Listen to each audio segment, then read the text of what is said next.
What's up, everybody? This is Everybody Settle Down Debate Preview Edition. I'm Charlie Marlow. That's Eric Messersmith. Eric, it's the summer blockbuster, not movie, but event of the year. It's the debate tonight. Two basically octogenarians babbling for 90 minutes. I can't wait. What about you?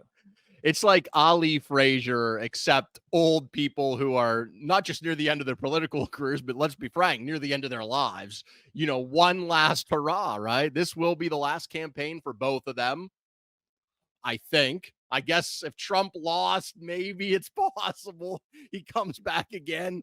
I literally, after what we saw in 2020, I wouldn't rule anything out. So I wouldn't rule that out, that Trump loses and runs a fourth time as the Republican nominee in 2028 at 82 years old. But most likely this is it. And I will say this, debates are always a big deal in any presidential race, and they always get huge audiences. But this one in particular seems huge to me because there are only two scheduled. Who knows if the other one will even happen? I mean, either candidate or both may cancel. Who knows, right? But this is huge because of the Biden age question in particular, because of where it comes in the race so early, because the race has stayed so kind of static with Trump, but a small but stable lead. It just feels like the stakes are really big for this, even more so than usual for a first debate. And look, we've talked about this before. You and I both, like many Americans, aren't enthused necessarily with these two candidates as our choice. But that said, I'm really excited for this debate because I just think, especially if you're a political junkie and you're interested in these kind of things, whether these two are the best candidates in the world or not, they are both in different ways interesting. And it's a close race. It's a competitive race. And with either of them, I don't know what will happen. Like this is not Mitt Romney and Barack Obama. Okay. This is not two guys who we kind of know within a range roughly how they will perform. I think with both of them, there is a massive range of both the quality of how they'll do and also what they'll say. Like either one or both literally could say anything, and I probably wouldn't be surprised. Okay, so you talk about it being an event. So this is like from an hour and a half ago. My wife texts me at about 11. She says, okay, tonight, I say we get the kids down before 8 and get some delicious takeout. RFK is answering the debate questions live simultaneously. And I responded. Actually, I waited a while. She sent me a sloth emoji video, whatever you call it, GIF, because I hadn't responded. And I said, haha, we're going to watch the actual debate. And she goes, obviously. We've discussed this before. She loves RFK Jr. He's doing his simultaneous counter programming. But I brought that up because this is an event. Like, honestly, I have been looking forward to this. I don't even really watch sports that much anymore besides NASCAR. I watch a little bit of St. Louis Cardinals, but I'm legitimately looking forward to this as an event, not just because it's political and I'm interested, but kind of like a season finale of Seinfeld or something, like a Right. big, it's the last episode of American Idol, even though I never really watched that. But so I want to hear more from you because, to be fair, I did a little video yesterday. I've also been on the radio the last couple of days as our radio station locally in St. Louis is about to literally shut its doors completely. That's a different. RIP, as an alum of Yes. 590 myself, RIP to 590. What Yes. a run. It was wasn't always great, but it was interesting. For sure. And I'll handle that on another video on a different channel. But I just bring that up. I've really given my opinion a lot on this debate over the last 48 hours or so. So I want to hear more from you of not just what do you think will happen, but let's go both candidates. What do you think they need to do? Trump and Biden. What do they have to do? More so Biden to try to make up ground. Yeah, I think for Trump it's simpler. But again, because of his personality, who knows? I mean, that first debate in 2020, if you remember the debate that he lost, that he now says in an interview recently, hey, he basically admitted, hey, I was too aggressive. I was interrupting Biden all the time. I did better in the last debate when I didn't do that as much. Now, him knowing that is one thing. Him then in practice putting that into play at the actual debate is a different thing. But my guess is he will, because look, I think Trump is smart enough to know he does better when he is able to hold up the veil of sanity. When that slips a little bit is when he doesn't do as well. If you remember going back to 2016, people forget this because there was a lot of, even back then, a lot of chaos and controversy around him. For those last, let's say, 4, 5, 6 weeks, he was incredibly disciplined. Kellyanne Conway, who's now a contributor for on TV, I think for Fox, she just there's a lot of credit for that. She was running that campaign, and Trump was disciplined and on message. Now, look, you had the Access Hollywood tape. Other things came out in that period, but and also he was in Michigan and Wisconsin and Pennsylvania, which ultimately decided the election. And that little period, he held it together, didn't say any that I can recall, crazy, outrageous stuff compared to what he did earlier, and was on message and discipline, and he won the election. And I think that's what he needs to do. Like, he had that meeting with the Republican senators the other day and congressmen. He shook the hand of Mitch McConnell, his bitter enemy. I mean, they've said awful things about each other. Trump said awful things about McConnell's wife, who was Trump's transportation secretary, racist things. But they shook hands. He was very deferential. Like, Trump can do that. There is that side to him. And I think for the people who are going to decide this election, that is the side he needs to show tonight. He needs to be in command, yes, but also look and act presidential. That will help him. I think he knows that. Whether he can do it or not, we'll see. Also, I think he'll be helped in this regard, by the muted mics. He will not be able, CNN did a demonstration yesterday where they had two of their anchors I saw do it. the demonstration. Did you see that? So they literally demonstrated, okay, this is how it will work when both are talking at the same time. And when the mic is shut off, you hear a little bit of noise, but it's inaudible. You can't tell what the other person is saying. Now, they can hear each other because they'll only be 8 feet apart, so they could distract each other. But in terms of the audience of what we're hearing, if Trump's over there, unless he is screaming, he is not going to be able to interrupt Biden, which actually I think may help him. It will restrain him in that regard. Now, in terms of substance for Trump, I think it's simple. I think it's inflation, but even more so, it's immigration. I think those are the things you hammer. And you talk about the 5 million people that have come into the country illegally under Biden, and you tie it to things like the murder of the 12-year-old girl in Houston this week, where she was raped allegedly by 2 Venezuelan illegal immigrants, Laken Riley and her death. You tie it to those things and you try to hang that around Biden's neck. I think that is your number one goal in terms of policy. And then you remind people what the economy was like in 17, 18, 19 when it was good. And again, you and I have talked about this before. There are arguments to counter that. But I'm saying from a Trump perspective, what I say is, hey, before COVID, not only did we have low unemployment like we do now, but inflation was very low. Take-home pay was pretty high. Things were going well. Under Biden, prices up 20% in 2 years. That is the argument that I would hit if I'm Trump. And then to the extent that he can have a mastery of some of the issues, I don't know how much Trump is capable of in that regard. Like, he's never going to be a policy wonk. He's never going to be able to articulate in great detail policy issues. That's just not his game. But to the extent that he can do that, showing some ability to go more than like an inch deep, I think would benefit him. So for Trump's perspective, I think those are the things he needs to do. So I think it was 2 days ago, I randomly was listening to the All In podcast, which I'd heard of, but I'd never watched or listened to it. And it's a bunch of tech guys, a bunch of these billionaires like David Sachs. I can't remember all the other guys' names, but they had Trump on for about an hour. And I haven't watched a ton of Donald Trump interviews. You see the clips at rallies and whatnot. He's starting to do a lot of these podcasts. And I watched the whole thing. And I'm telling you, man, it was the most measured, calm, reasonable, on message, policy oriented. There was a little bit of name calling to Biden, but it wasn't anything crazy. And I just wonder what type of Trump we will get tonight, because there are two Trumps and both of them can be effective in different ways. I found this Trump to be so normal and reasonable, and just, he was kind of funny, but when he's on the stage for these rallies, he's also putting on a show, right? He's joking, he's dancing, he's doing everything.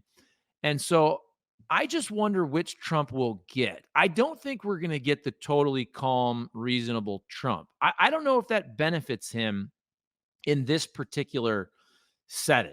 Like, he has to look presidential, but look, I know he's the favorite, but I still think he has to go on the attack a little bit and kind of be Trump. And here's a good example.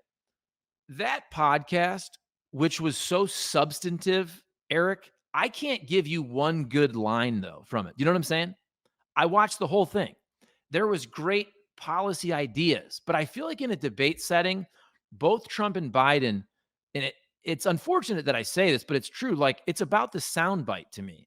It's about the viral moments. Who has the bigger viral moments that we're going to watch on social media for the next 4 or 5 days? I think that, and that's especially true now, but it's kind of always been true. I mean, the debates from when I was younger, or even before I started following politics, the things that got traction, Ronald Reagan, when he ran for re-election in 1984, and his age, like Biden, was a huge concern. And he said, I am not going to get up here and attack my opponent for his lack of experience. Mm-hmm. And it was a great line, and it got laughs from the audience. And he turned that question on its head with a line. That is how you win a debate. The only thing I ever remember pretty much from any vice presidential debate was 1988, when Lloyd Benson said to Dan Quayle, because Dan Quayle was comparing himself to JFK, or because Quayle was also a young senator, and Benson said, I've served with JFK, I knew John F. Kennedy, and you, sir, are no John F. Kennedy. Those things happened in the 80s. No internet, no social media. Something like that happens now. I mean, that will be replayed a million times. Could you imagine if those lines had been said in recent days? So those kind of things in 2024, sadly, in my opinion, memes, lines, clips is how a lot of people are going to consume this debate, and their lasting impression of it will probably be from those things. Not Didn't many that people are probably going to sit down like you and I and focus on the full 90 minutes. Right. Didn't that happen with Trump and Hillary? Didn't Hillary compare herself to somebody like Reagan, or was it JFK? And then didn't Trump say, hey, you're no JFK? Wasn't it? Didn't that happen in I 16? don't remember that. I'm trying to think if I remember anything from the 16 debates. And I really don't. I don't remember a single memorable. I'm sure there was one and someone would correct me, but I don't Well, remember a single memorable line from those debates. the thing I remember was the one, I don't remember how many there were, maybe 3. The one format where they were both walking around, remember? Where Yes. Trump is literally, like, stalking her, Yes. right? Like, Hillary's talking, and you can see Trump almost, like, pacing in the background as if he's ready to, Yeah. put a bag over her head and put her in the trunk of a car or something.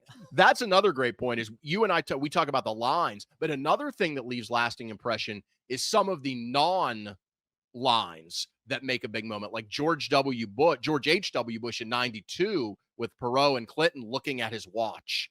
That was a really bad look for him, even though, who at the grand scheme of things, who fucking cares? He was checking the time, but it looked bad. It looked like he wasn't paying attention, right? He wasn't focused.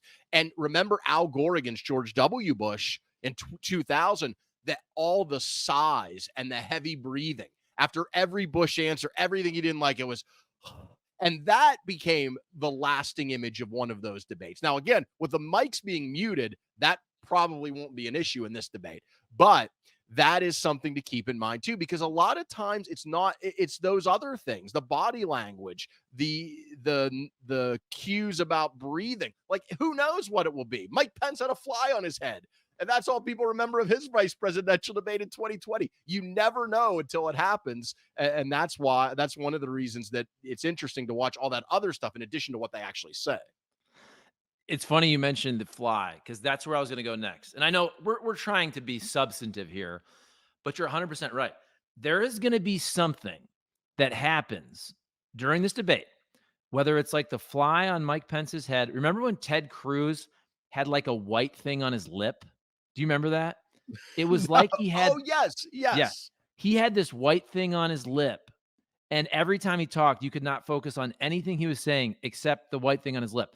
So, like, there is going to be a social media account. And it's going to be like Trump's tie or, Biden's hairpiece, whatever it is, whatever weird, odd thing that everybody's going to focus on. It might be Biden's shoe or Trump's finger, whatever it is. Like that is going to be something weird like that. We're all going to be talking about. I have no idea what it's going to be, but it's going to be something really odd. Yeah. Getting back to what you're saying about Trump, I think the people that are really turned on by the aggressive Trump, he already has those people. Mm-hmm. And I'm not saying you, of course, you be aggressive. A debate is always about attack and counterattack. But the people he needs to reach, and remember, he's ahead. He doesn't need to take big swings. He needs, I think, the more disciplined, measured Trump that we do see, not the majority of the time, but as you mentioned, some of the time, that's the Trump I think he needs to present. Now, if you're Biden, you have to do a lot of things. I mean, first and foremost, you have to show that you physically and verbally are aggressive and on top of things, like he did in the State of the Union. That's the number one thing he has to do. He has to show people, okay, you think I'm, they portray me as some walking vegetable. Well, here I am. And not only can I stand here for 90 minutes, but I know these issues inside and out. I'm forceful and I can defend these positions. And so from an energy, enthusiasm perspective, that's what he needs. Sometimes he has this tendency to talk in this soft voice. That's not going to cut it tonight.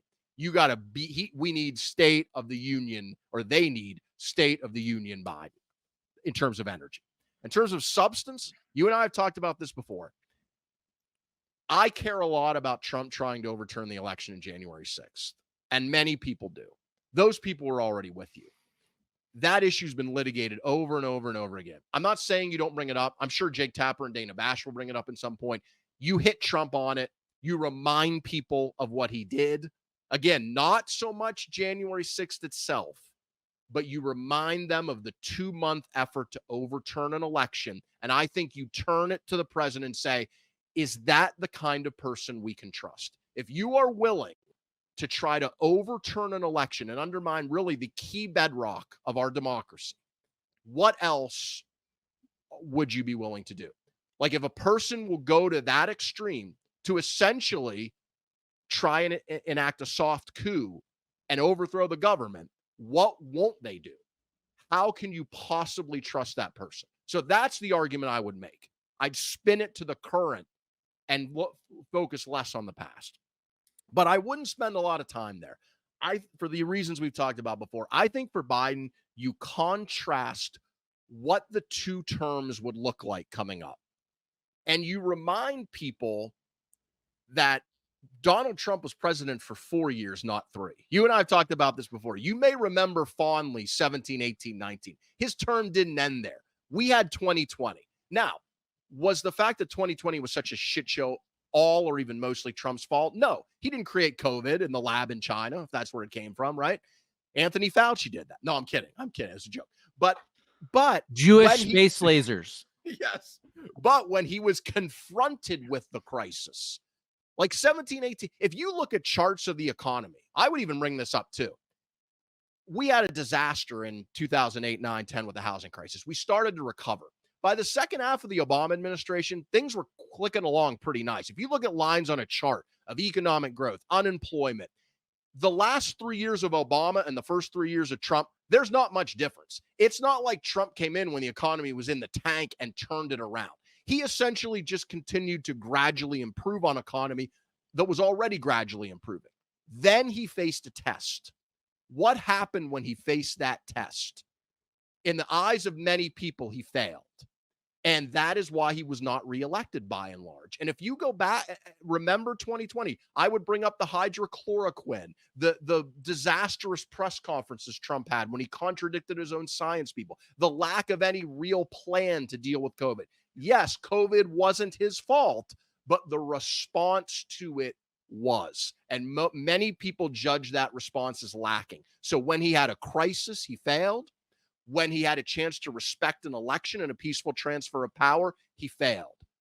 With that record, do you really trust this guy going forward? Then I would say, here's what he wants to do now. Forget even what he did back then. Look what he wants to do in the next 4 years. And I would run through some of the things with the conservative judges on the Supreme Court. I'd talk about abortion. I would talk about him using the Justice Department to essentially go after his political enemies. I would talk about him firing career people who are experts across government and putting in his own people. And I would talk about the economy. You have to attack the perceived strengths of your opponents just like their weakness. And I would go right at him on the economy. And I would say, what does Trump want to do for the economy? He says he wants to enact tariffs, not just on China, but 10% across the board. If Moody's, a nonpartisan group, an investment firm, they put out a report this week talking about what would happen in their estimation if Trump won and Republicans had control of Congress. And they said inflation under Trump's policies would go up and potentially way up. Why? Because he wants to put a tariff on everything coming into the U.S. That would increase the cost of everything. Not to mention, foreign governments wouldn't just kind of sit there and be like, oh, well, America's putting tariffs on us. They would retaliate, which would then continue to drive up the cost of everything. And now businesses in America who sell things overseas would see their costs rise and their customers diminish. Then he also wants to dramatically decrease immigration. What would that do to the price of things? If all of a sudden people can't find workers and now wages are going up and up and up, which is good for workers, but bad for inflation. And if you look at what Moody's said, they said higher tariffs would raise costs for businesses and consumers, slowing growth while adding inflationary pressure throughout the economy, and the odds of a recession would rise. Again, these are not liberal scholars, right? This is Moody's, right? These are investment guys. These are Trump people, you would think. And they're saying if he gets what he wants, inflation's going up, there's a chance of a recession. Not to mention, and I would also attack him on immigration. I would say, look, yes, illegal immigration was a problem. I've made some changes to that. Things are down, which they are 40% in the last few weeks. But Donald Trump wants to have mass deportation camps. Is that what we want in America? We want 80-year-old grandmothers who have been in this country for 30 years to be pulled out of their house and thrown back to Ecuador, El Salvador, or some country they've really never known. Is that what we want to do in America? Not to mention so just on a moral level, do we want to have detention camps to round people up whose spouse or kids are American citizens? And what would that do to our restaurant industry, to our service industry, when all of a sudden 20% of their workforce is gone? We're not having babies in America. We're not making up for that workforce. It would be a disaster, not just morally, but it would be a disaster economically. And that's the picture you paint of Trump. And you have to sell that because they haven't really done that yet. And if you don't do that, Trump gets away with his kind of policy vagueness. That's Trump's best asset. Is you don't like illegal immigration, neither do I. I'll fix it. You don't like high prices, neither do I. I'll fix it. That's Trump's best asset. When you get deeper and you really challenge him, that's when you can turn that argument against him. And that's what Biden has to do. Okay, couple things. First of all, you said the 40% drop in immigration, which the White House put that out. And all my buddies in my texts that like to get political, that one went around. And that's one where I can't remember the wording of it, but it was like border crossings have decreased by 40% since the president took action. Where it's like, okay, well, you could have done this 3 years ago. It's almost like, hey, we allowed border crossings to go up 100%, but then we decreased it by 60%. So now it's only up 40%, or whatever the term is. We decrease it by 40%. I thought that was a bad look. Um, we all know they could have done this a lot earlier on the border. That's always going to be a Absolutely. bigger winner. That's always going to be a bigger winner for Donald Trump. Here's the other thing that I think is a bad look for Joe Biden entering this debate. When we think about a president, I think a lot of people think about, you have that image of, you got the nuclear button, right? You have the nuclear codes. You need to make split second decisions, whether it's about a war or whatever it is. Like, you're in the situation room. I think of that time where Obama and everybody's watching the raid when they caught and killed Osama bin Laden. So I think of that sometimes with presidents. When there's a split second decision, you have to act. You have to act decisively and intelligently. I don't think it's a good look at all that our president has to essentially leave the White House for a full week to prepare for a 90-minute debate, right? He goes to Camp David for a week.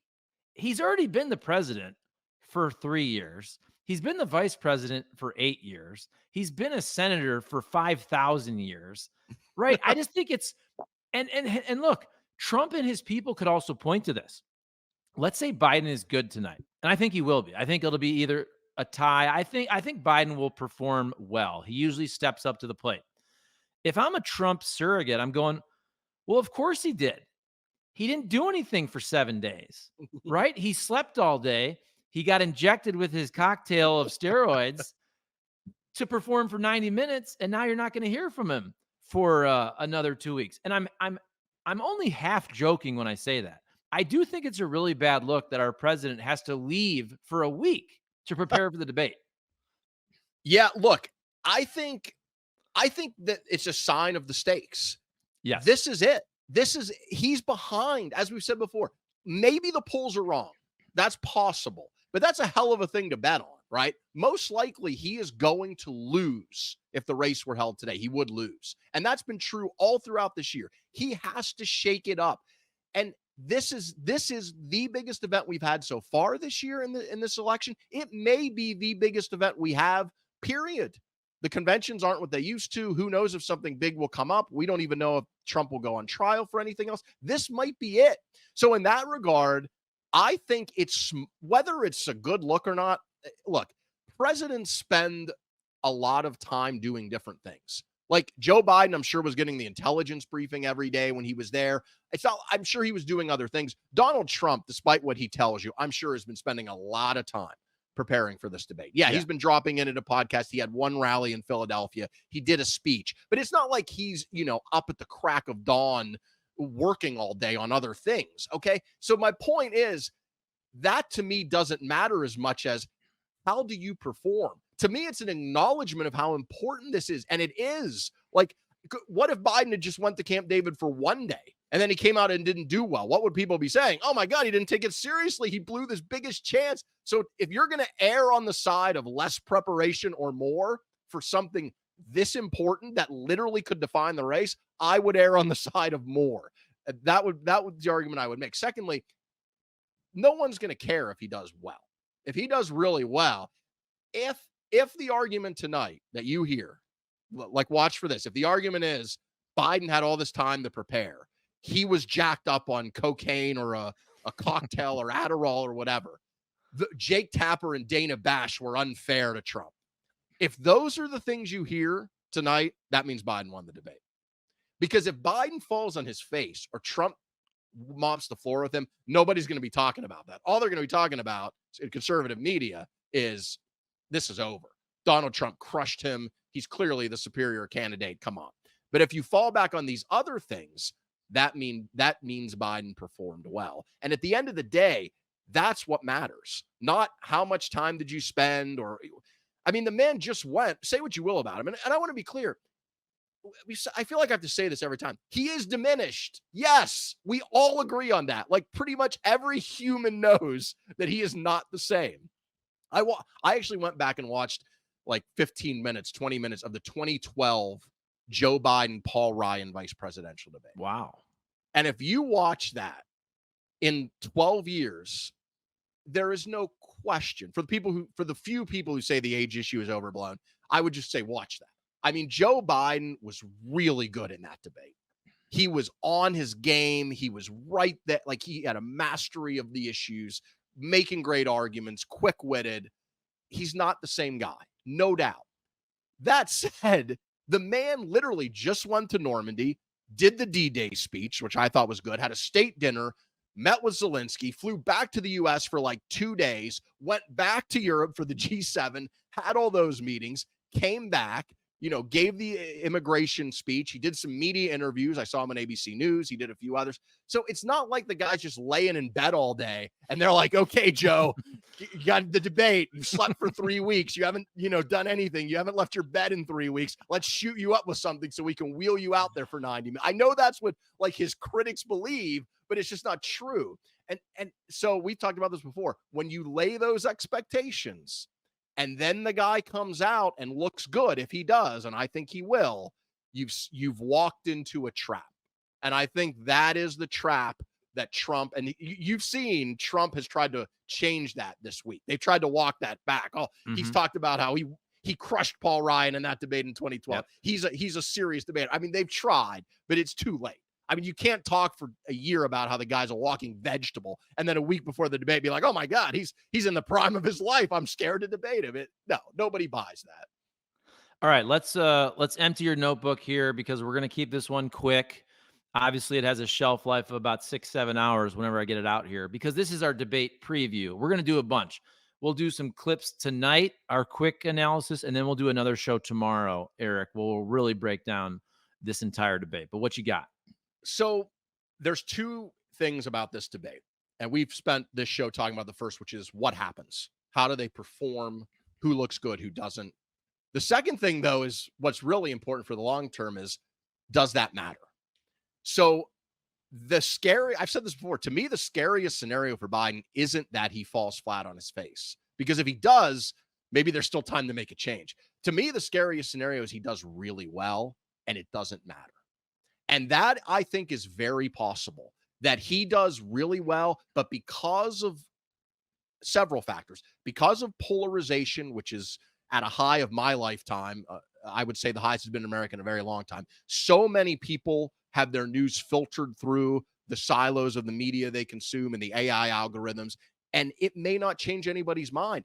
And Biden has to change people's minds. 2 high-quality polls came out in the last few days that had him down by 4 points.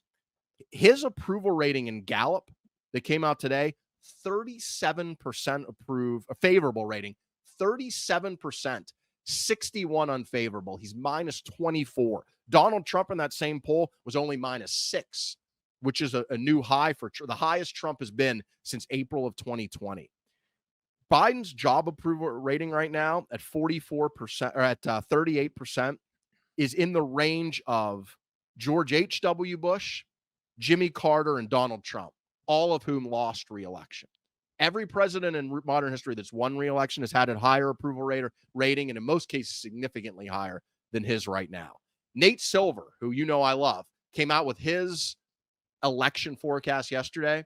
It had Trump as a 65 or so percent favorite. That's consistent with not all, but a lot of the other models that have come out, and also with the betting markets, all of whom, for the most part, are in that range of Trump 55 to 65. And that hasn't moved. That is becoming locked in, which again, I think is probably a sign of our partisan, the hyper-partisan world we live in. Events don't matter like they used to. People have short attention spans now. They filter things through media and algorithms. So I don't know. I don't know what effect this will have, but Biden better hope it does have an effect, because if he does well, which who knows, right? I think he will, but maybe I'm wrong. If he does really well and it doesn't matter, what other events are going to change the trajectory of this race in the next 4 months if this doesn't? And Biden is behind, and it's getting late. Well said. That's Eric Messersmith. I'm Charlie Marlow. This is Everybody Settle Down, our debate preview. We'll be back with some instant analysis tonight right afterwards, and then we'll do a full show breaking it all down tomorrow on Friday. Thank you, everybody. Please comment, like, subscribe. Eric, we'll see you tonight and tomorrow, buddy.